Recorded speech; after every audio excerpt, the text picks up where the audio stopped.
Assalamualaikum warahmatullahi wabarakatuh. Kali ini aku bakal bahas drama Korea dengan judul The Glory yang menceritakan tentang aksi balas dendam seorang korban bullying pada para pelaku bullying. Drama ini mempunyai 8 episode. Berawal dari siswa SMA bernama Moon Dong-un yang selalu dibully oleh 5 orang temannya, yaitu Park Hyun-jin, Jae-jun, Lee Sara, Choi Hae-jong, dan Myung-oh. Pembulian itu bahkan membuat tubuh Moon Dong-un penuh bekas luka bakar yang tidak bisa hilang. Suatu hari Moon Dong-un memutuskan untuk keluar sekolah dengan alasan ia menjadi korban bullying yang dilakukan oleh 5 orang temannya. Namun, Moon Dong-un justru dimarahi oleh sang wali kelas dan dipaksa untuk mengubah alasannya keluar dari sekolah. Tentu saja Moon Dong-un menolak hal itu, karena Moon Dong-un yang keras kepala, salah satu dari orang tua pembuli, mendatangi ibu Moon Dong-un dan menawarkan sejumlah uang untuk memaksa menandatangani surat pernyataan bahwa Moon Dong-un keluar karena gagal menyesuaikan diri. Akhirnya Moon Dong-un keluar dari sekolah dan gagal mengusut pembulian yang ia alami.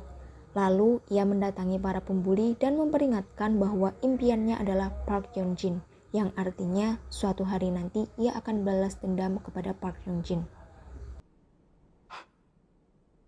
Setelah itu Moon Dong-un pindah tempat tinggal agar tidak diusik ibunya lagi. Ia bekerja paruh waktu sambil terus belajar di sela-sela waktu yang ia miliki sampai akhirnya berhasil masuk kuliah. Meski sibuk dengan kehidupan yang ia jalani, Moon Dong-un tidak pernah lupa dengan misi balas dendamnya. Ia berhasil mengetahui semua informasi tentang 5 orang pelaku pembulinya. Mereka berhasil meraih cita-cita yang mereka tulis saat SMA. Lee Sara yang bercita-cita menjadi pelukis kini telah menjadi pelukis yang kecanduan narkoba.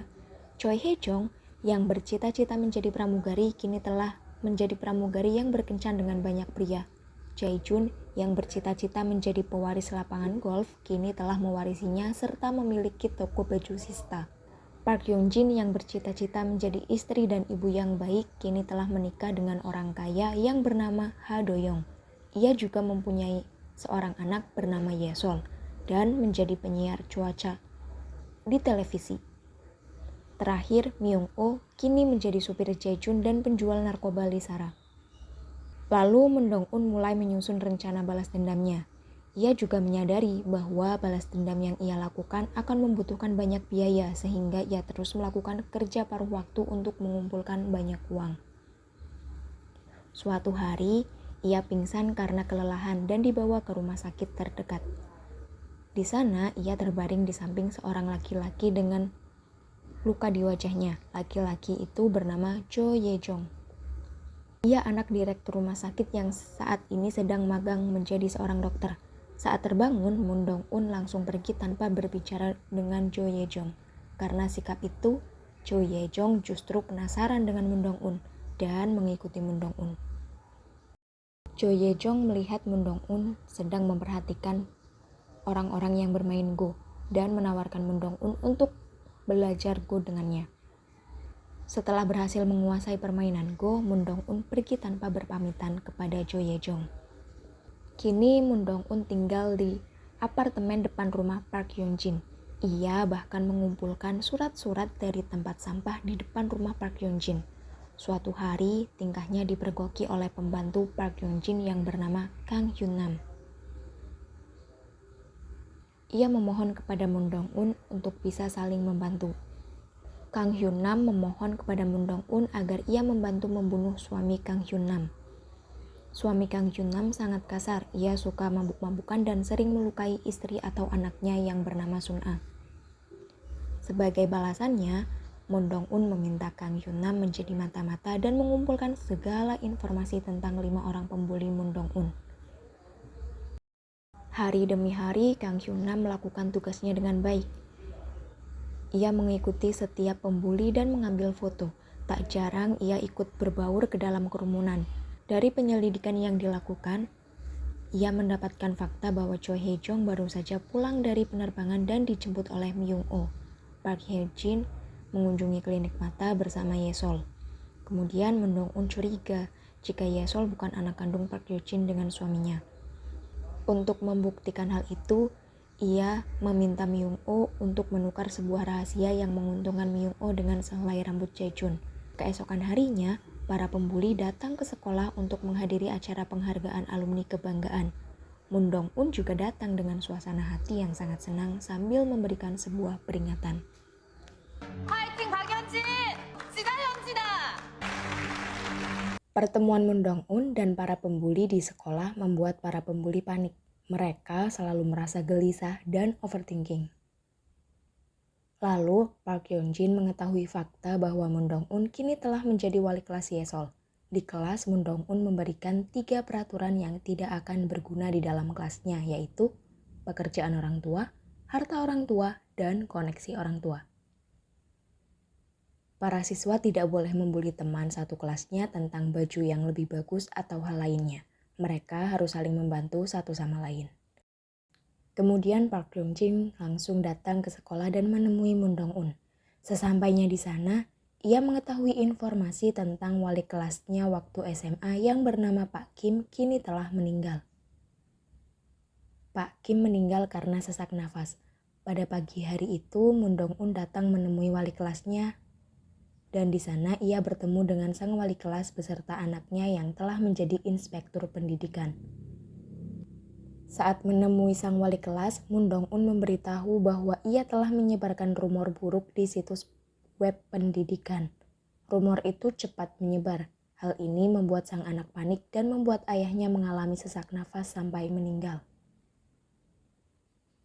Di sisi lain, Kang Hyun-nam terus melakukan pengintaian. Kini ia bahkan mengetahui pola kunci ponsel Choi Ye-jong dan berencana mencuri ponsel itu. Selain itu, Jo Ye-jong telah menjadi dokter di rumah sakit milik ibunya. Keluarganya adalah keluarga dokter. Ayah dan ibunya juga seorang dokter. Tetapi ayahnya telah meninggal karena dibunuh oleh pasien yang ia selamatkan. Moon Dong-un kembali bertemu Myung-oh. Myung-oh memberikan akun narkoba Lee Sara dan daftar nama pria yang dikencani Choi Ye-jong. Sedangkan Moon Dong-un memberikan informasi tentang sebuah kamar mayat. Myung-oh langsung datang ke alamat itu. Setelah mengetahui bahwa kamar mayat itu adalah milik So-hee, Myung-oh terlihat bahagia karena ia merasa bisa memeras banyak uang kepada seseorang. Ha Do-young sangat terkesan dengan permainan Go Moon Dong-un. Ia bahkan menemui Moon Dong-un di supermarket. Kang Hyun-nam dan Moon Dong-un tidak bertemu secara langsung. Mereka saling bertukar informasi dan pesan melalui secari kertas yang ditinggalkan di dalam mobil. Setelah mengetahui Moon Dong-un sebagai wali kelas Yesol, Park Yeon-jin selalu merasa gelisah. Ia bahkan mengawasi kegiatan belajar mengajar Moon Dong-un, lalu langsung menemui suaminya untuk meminta Yesol sekolah di luar negeri, tetapi suaminya menolak hal itu. Di waktu yang sama, Jae-jun merasa heran karena mendapatkan paket sikat gigi milik Yesol. Tak lama kemudian, Kang Hyun-nam berhasil menukar ponsel Choi Hae-jong di toilet bandara dan memberikan ponsel itu kepada Moon Dong-un. Keesokan harinya, Moon Dong-un pergi ke gereja tempat Lee Sara beribadah dan memaksa Lee Sara untuk mengisi tas dengan uang dolar jika tidak ingin tingkahnya memakai narkoba terungkap. Kemudian Moon Dong-un menemui Jo Ye-jong.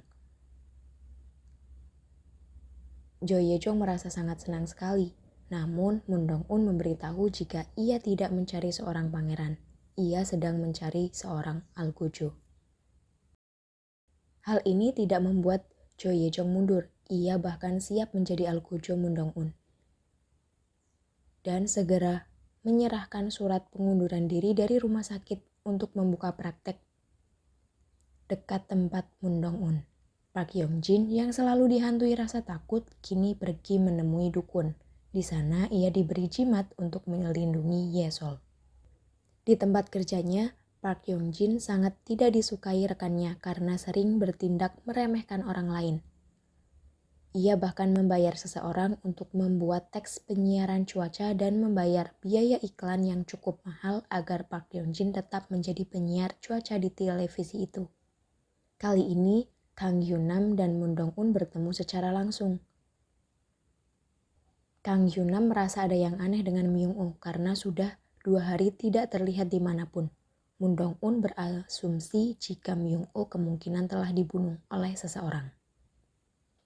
Kabar Myung-oh belum diketahui oleh siapapun, entah ia pergi, diculik, atau bahkan meninggal.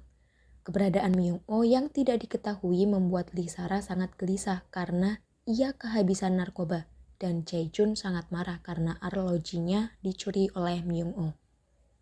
Hari itu, Ha Do-young juga mendapatkan paket kiriman kilat yang berisi fotonya dengan Moon Dong-un, dan pengirimnya mengatasnamakan Myung-oh. Ha Do-young langsung menelpon nomor Myung-oh tetapi tidak aktif. Lalu ia pergi menemui Jae-jun dan menanyakan Myung-oh, tetapi sia-sia saja karena Myung-oh tidak diketahui keberadaannya. Selain itu, Choi Hae-jong juga menerima paket kilat yang berisi foto kencannya dengan para pria. Hal ini membuatnya panik karena ia berencana akan menikah. Saat malam hari, Moon Dong-un diikuti oleh sebuah mobil dan sengaja membuat mereka menabrak Moon Dong-un. Lalu, mereka bertukar nomor ponsel untuk menyelesaikan masalah. Tak lama kemudian, Moon Dong-un datang ke tempat Choi Hae-jong dan menunjukkan semua bekas luka bakar di tubuhnya. Moon Dong-un menceritakan alasannya melakukan balas dendam, siapa saja sasarannya, dan bagaimana ia akan balas dendam. Tujuan utama balas dendamnya yaitu membuat Park Yeon-jin menderita dan tidak ada satu orang pun yang berada di dekatnya, baik teman, orang tua, anak, atau siapapun itu. Kemudian, Moon Dong-un mendatangi Lee Sara dan mendapatkan uang yang ia minta. Uang itu ia gunakan untuk mendaftarkan anak Kang Hyun-nam yang bernama Sun-a pergi sekolah ke luar negeri dan mendapatkan orang tua asuh di sana.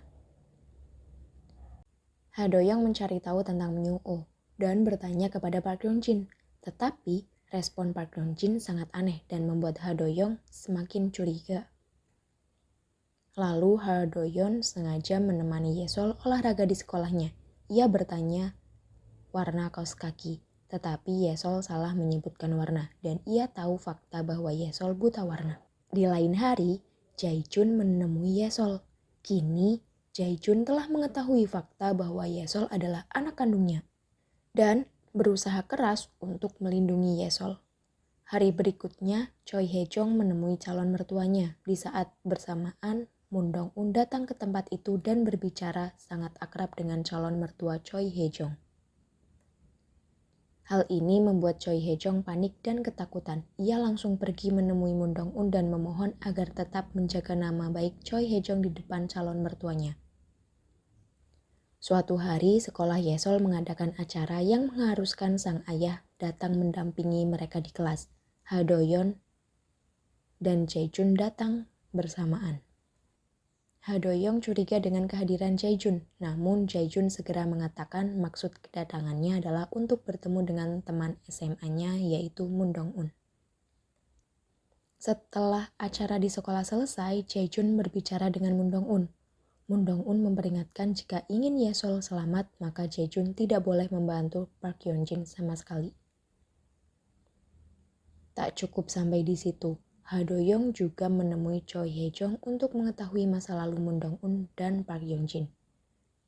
Ia melakukan konfirmasi kepada Park Yeon-jin, tetapi Park Yeon-jin justru marah karena menurutnya Ha Do-young seharusnya tidak membuka masa lalu yang telah lewat. Keesokan harinya, Ha Do-young pergi ke Taman Go dan bermain Go bersama Choi Hae-jong. Permainan itu membuatnya teringat dengan Moon Dong-un.